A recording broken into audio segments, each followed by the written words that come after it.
Hey guys, Gary J here, and today we're looking at a new addition to the family here, and that is the Jeep Wrangler Rubicon Unlimited. Unlimited means basically it has 4 doors, which I think is good to have 4 doors, and it makes it more useful for a family vehicle if you want to use it for a family vehicle. But really, Rubicons and Wrangler were, made for off-road. So it makes them somewhat of an oddity too because of the way they're designed. And maybe that's the attraction that people have toward Jeep. But because there's no other vehicle in the world that really was designed quite like the Jeep in one sense, where you can take off like all 4 doors. In this case, you can take off the shell right here on the back right here. This black part right here comes off. It goes up to here. And also you got the Freedom top up here. There's 2 sections, one over the passenger, one over the driver. And those will come off. They have like 3 levers on each one of those that you just turn the lever, and then it's got a screw out knob system that you unscrew that, and those come off probably in 6 minutes. Taking those 2 off if you want to do that. So I mean, you can take again the doors off. Even the windshield will go down if you want it to go down too. So that's kind of what makes it an oddity, I guess. Plus the fact that it's made for off-road originally, and there are several reasons when you think about off-road. It's not like driving on a highway. These vehicles do not drive like a car. The steering is different because they have a straight axle in the front. These big tires make them ride rough compared to a regular car. And the steering wheel is going to feels like it has a little bit of play in it, but because of that straight axle in the front, and you have to kind of get used to that. I can think of a lot of reasons why you probably don't want a Jeep, but I have several vehicles, so I've always liked a Jeep, and I had a Jeep way back, and so that's kind of, I guess, one of the reasons I just enamored with the Jeep design for some reason. So the tires here on this Jeep are about 32.5 inches tall, and that's how they came stock from the factory. 32.5 inch tires, and this is like, they came with 17-inch rims, but these are 20-inch rims right here. These are aftermarket rims by BBY, which is really a pretty rim to me. And Rubicon, one thing about Jeep is the antenna. I don't know why the engineers and designers and all of that they have a problem with the antennas on Jeeps generally. And the problem is that they have the worst reception of anything I've ever seen. And you can go on forums and you can talk to people, and it's always the same thing. There's something about they did not do the antenna and it's right on these. So, but you have to change out the whole radio system to, and probably the antenna location and all that to get that perfect reception like a regular vehicle. But that's one of the problems with Jeep. Look at these tires again. These tires are 10.5 inches wide, and again 32.5 inches tall, the tire itself. And while I try to give you the good and the bad with the Jeep too, one of the problems with Jeep too has been the headlights. For some reason, the engineers and designers and testing and whatever had a problem trying to figure out that you needed really good headlights on Jeeps, Wranglers. And most people go to aftermarket, and these are aftermarket headlights right here. And these are really nice. This halo, as you can see too. But I'm not sure of the brand on this one. But I've seen these kind of headlights go from $130 to $350 for these type of headlights. But I tell you what, they put out a tremendously bright light, a white light, like a xenon light, which means this light is so bright when you're driving at night, you see things like, you see the colors of things like you would in sunlight. And that's a really bright light. So no one will ever complain about their headlights if they have, headlights like these right here. But if you got the regular Jeep, it just doesn't put out as much. Now they've come a long ways today. Today is like what, January the 6th, 2025 now. This right here is an amber light when you put on your blinker light, and this halo will turn amber color. Normally it's white, but it'll turn amber when you do that. And then the fog lights down here, they have halos too, and these are aftermarket too, and really bright as well. And this little handle right here, and some little rubber knobs right here, because you can let that windshield down if you wanted to. That's another interesting thing about being an oddity, and I don't know what else to call it besides an oddity. It says trail rated. The Jeep Rubicon has been out, I think, since 2002. And the idea for the Rubicon was that these guys were buying Jeeps and they were modifying them to do like rock crawling and go up and down these really treacherous roads and stuff like that. So they were modifying everything, and Jeep didn't understand what they were doing.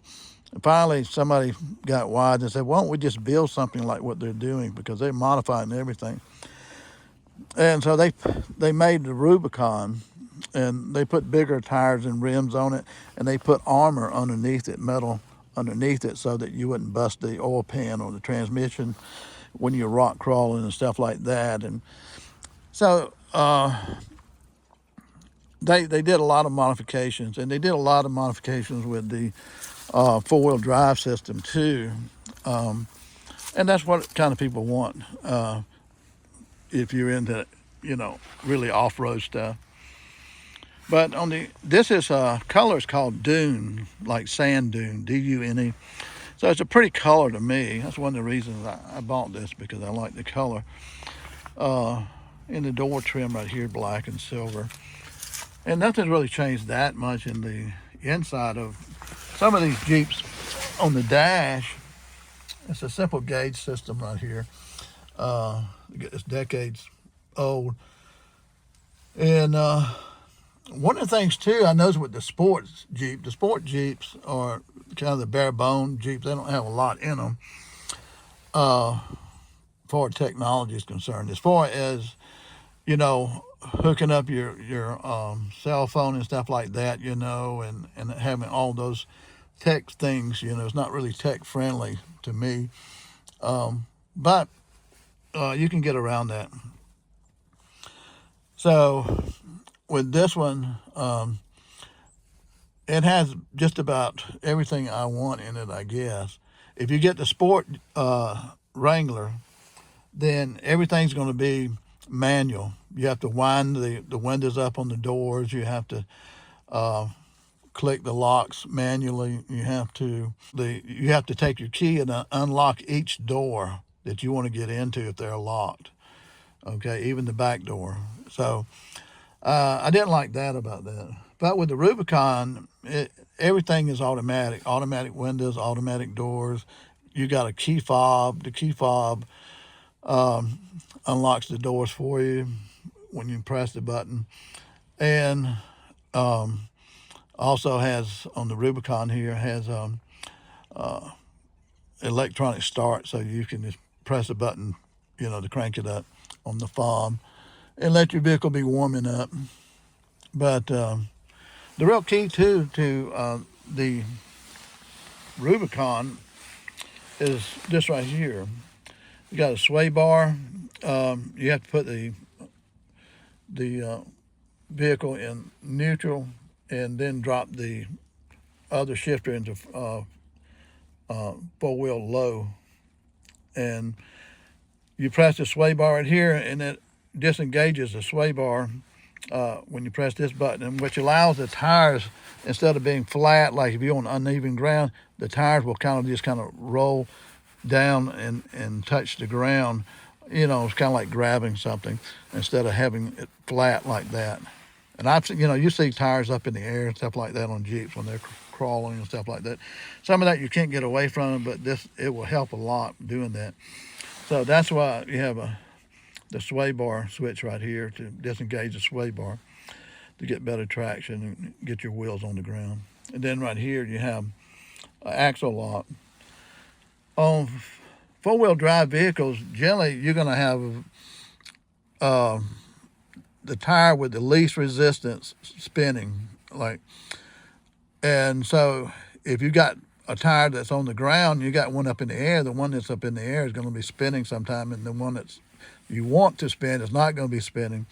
So axle lock right here is the big deal, because when you press this button, the rear two wheels in the rear will lock. So they will turn at the same speed. Both wheels in the rear will turn at the same speed. So you have positive traction. There's no limited slip. Otherwise, you got a limited or differential slip there with regular four-wheel drive. If you press the button a second time, then the front two wheels will lock. And then all four wheels will be turning simultaneously or in synchronization pretty much. So that way you got all four wheels pulling. And with the sway bar, the tires can bend and kind of turn when you're crawling or going up some treacherous road or whatever. So that really beefs it up a lot. And this is the automatic, which I like the automatic better, I think. And this is just your gauges here for temperature. And also you got, let's see, right here, we can get it to focus. Your seat warmer for the driver and for the passenger there, which helps a lot, because Jeeps are either cold or hot. And kind of the non-slip icon there, and then a descent icon going down here keeps it at the same speed, and then your four-way flashers. And over here is your left and right mirrors for adjusting those. And this is a hard thing for me to get used to right here. In the center of the console area here, these buttons right here are for your windows, your passenger driver, your driver's window and passenger side, and then the back windows are right there. Plus, they have buttons in the back too for somebody in the back wants to let a window up or down. These vents are really nice right here. You can close them off. You can turn them any direction you want to. And that's pretty neat. Now, as I was saying, that the Jeeps do not appear to be really tech friendly to me, having all the USB and other things that you really want, what I've seen.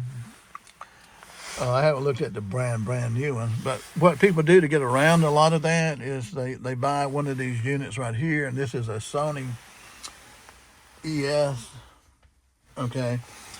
And if I cut that on, what happens, it won't let my speaker work on my cell phone, because this interfaces like an iPad with my cell phone. So what I have on my cell phone is kind of transferred here too, and so I can just operate this like a big cell phone, like my iPhone here. So that's pretty good, but it allows you to control the sound. You've got like 8 speakers in the Rubicon. It allows you to control the sound in the front and the back, and it's got a subwoofer in this from the factory. So you can just kind of control the sound right and left, forward and backwards, and the quality, and it's got equalizers, and it's got all kind of stuff. It's got gauges in here to tell you the temperature of the manifold temperature of the engine and things like that. All kinds of things like that about the vehicle itself. And your speed, your miles per gallon, everything like that. It's on this right here. It's got navigation, CarPlay, all your navigation stuff comes up on this big screen. The screen's about 10.5 by, I think maybe 6 or 7 inches tall. So that's pretty neat right there.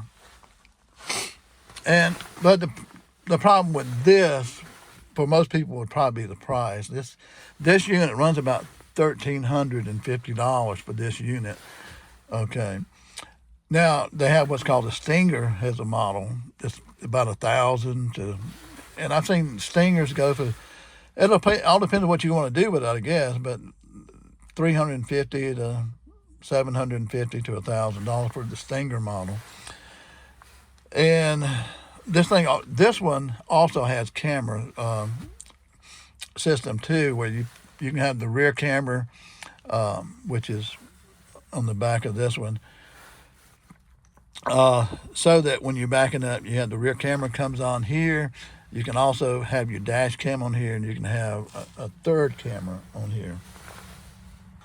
But there's just tons of stuff here with this unit. Now TikTok has a small unit, like, I don't know, 4 by 3.5 inch unit, and on older vehicles from the 70s and 80s, and even on vehicles today, if you don't have a bigger screen and all that, and you want kind of interface your cell phone with that screen, it'll help with that a lot. And you just have to look that up. But that unit's only like $40, and it's well worth it if you want to interface with a screen with your iPhone or Android. This works with Android or iPhone, so that's pretty cool. But it's something you might want to look into if you have a Jeep, because again, they don't seem to be really tech friendly unless you're buying a brand new one. I'm sure the brand new one's probably got a lot more. But now the Freedom Top, they call it here, is a panel. There's one panel here and there's one over here, and it's got 3 locking levers here, and it's got one here, so that's like 4, and then it's got a screw type knob right here that you unscrew, and this comes off. It takes you probably about 3 or 4 minutes to take this off at the most. You can take both of them off in probably 7 to 8 minutes if you just want to take this part off right here. Now, if you're going to take off the whole back part shell, then it's going to take you a little longer to do that. But it has all the you only have like 2 tools that you need to take this whole thing apart, and to take the doors off and all that stuff, and even drop the windshield if you wanted to. I would not do that though. So just want to show you a little bit about the Rubicon. Again, the Rubicon is really the one that's beefed up for really off-road. So why does a person buy something like this who's not really a rock crawler or a guy who's going to be in off-road? Because you like it, I guess. You only go around once, So I don't know if I mentioned or not, but these are LED tail lights here, and these are super bright.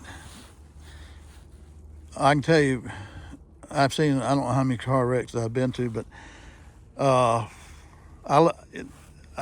always have super bright tail lights and headlights on any of my vehicles. I want to be seen, okay? And on this, I love these rims right here. But here's a cam right here for like that unit up there, okay? So,